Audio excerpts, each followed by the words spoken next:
Древние арии, предки иранцев и туранцев, называли свою страну Араним-Ваях. Название образовано от самоназвания всех древних индоиранцев и является или прилагательным «арийская страна», или генетивом «страна ариев». Генетическое и лингвистическое наследие древних туранцев в Таджикистане сохранено в виде ягнопцев и памирцев. В исторических источниках иранский народ, арии, упоминаются как предки народов государств Ариана, Туран, Древняя Бактрия, Согд, Хорезм, Персия, Мидия и Хорасан. Восточноиранские народы, непосредственные предки таджиков, назвали свою землю Туран, на таджикском – Турон.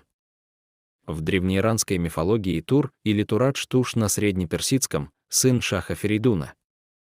Туранцами Тура 3000 лет назад в момент формирования участия степных восточноиранских племен экономически